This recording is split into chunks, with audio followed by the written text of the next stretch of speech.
Halo Sobat Buncit, bertemu lagi dengan aku Anton di channel Diet Santuy, masih di challenge 30 hari mengecilkan perut buncit.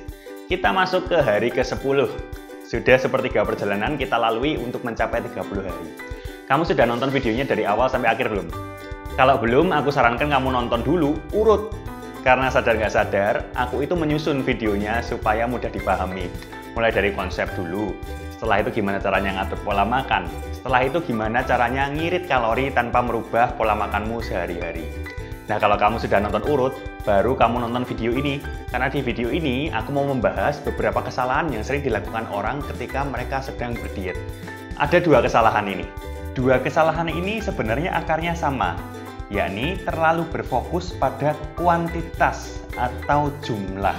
Kesalahan yang pertama itu karena terlalu berfokus pada kuantitas, jadi menganggap semakin sedikit porsinya, maka dietnya akan semakin baik. Karena tahu prinsipnya defisit kalori, merasa kalau semakin sedikit kalorinya, maka hasilnya juga akan semakin cepat, semakin baik. Pokoknya porsi, kalori dikurangi sedikit mungkin, biar hasilnya makin cepat, turun berat badannya makin cepat, jadi body goals-nya lebih cepat tercapai. Hal ini salah banget.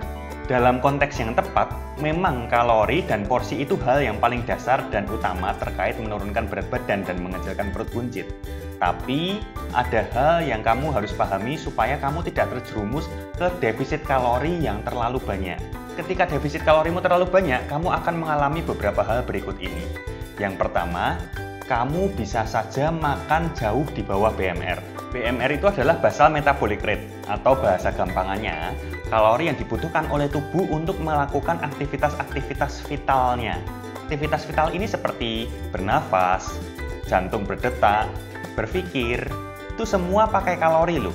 Jadi kamu tidur pun, hal-hal tadi kan juga tetap bekerja, itu semua pakai kalori. Nah, kalau kamu makan di bawah BMR, berarti sebenarnya kebutuhan kalori tubuh untuk melakukan hal-hal tadi itu aja kurang. Gimana dietnya mau sehat, yang ada malah bisa gampang sakit. Hal yang terjadi kedua adalah diet yang terlalu rendah kalorinya jelas sekali itu menyiksa. Makan sehari cuma 600 kalori, cuma 700 kalori, itu pasti menyiksa sekali. Banyak sekali pantangan yang harus kamu lakukan. Nggak boleh makan ini, nggak boleh makan itu, cuma boleh makanan-makanan yang kalorinya rendah-rendah banget. Dan porsinya pun pasti tetap sedikit. Kira-kira bisa awet nggak kamu diet yang seperti itu? Yang ada, kalau saya, mungkin malah bakal kalap di akhir minggu. Atau setelah nggak diet, saya makannya bablas banyak banget. In the end, kalorinya juga sama aja surplus. Dan berat badan juga akan bengkak lagi. Selain itu, yang akan terjadi ketika kamu makan kalorinya terlalu rendah adalah kamu bakal lemes. Kalau kamu lemes, apa yang terjadi? Kamu nggak sadar, makin lama akan makin sedikit geraknya. Makin jarang jalan kaki, makin sering rebahan, pokoknya mager lah. Kalau begitu apa yang terjadi? Kalori keluarmu juga akan makin sedikit.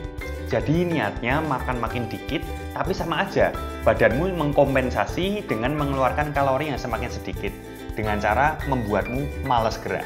Yang akan terjadi lainnya adalah ketika kamu makan terlalu sedikit, massa ototmu akan ikut turun. Padahal otot itu ibarat kompor untuk membakar kalori. Makin sedikit kompornya, makin rendah juga kalori yang terbakar. Dalam bahasa lainnya, makin rendah juga metabolismemu. Hasil ketika sudah nggak diet lagi, pola makan balik semula lagi, ototmu sudah lebih sedikit daripada yang dulu. Bisa-bisa berat badanmu malah naik lagi dan lebih parah daripada yang dulu. Dan yang paling simpel, kalau kamu makan terlalu sedikit, kamu mau dapat nutrisi dari mana? Kamu akan rentan untuk malnutrisi, kekurangan nutrisi. Jadi kalau kekurangan nutrisi, otomatis kamu bakal gampang sakit karena imunitas tubuhmu menurun.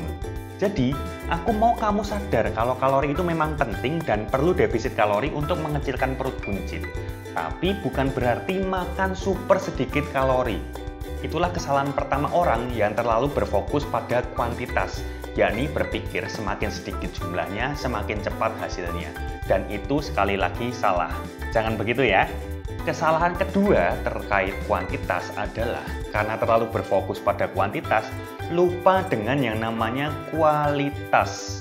Terlalu berpikir pada defisit kalori, lupa kalori yang dimakan itu sumbernya dari mana.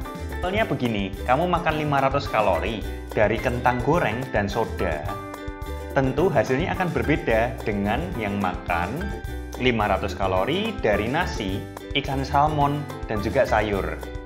Yang satu isinya gula, minyak, sodium tinggi, karbohidrat tinggi, lemak tinggi. Yang satu lengkap dari karbo, protein baik, lemak baik, dan juga serat. Yang satu habis makan mungkin masih lapar, pengen makan lagi. Yang satu habis makan lebih kenyang. Itulah pentingnya untuk juga mempertimbangkan kualitas. Nggak sekedar yang penting defisit kalori, makan apa aja bebas. Nggak seperti itu. Makanan yang kamu makan tetap berpengaruh pada apakah dietmu bakal sehat atau enggak.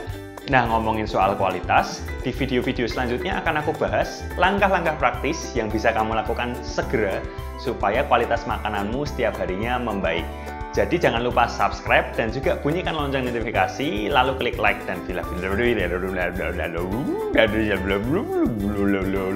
see you di video selanjutnya. Capek saya, pokoknya gitulah ya.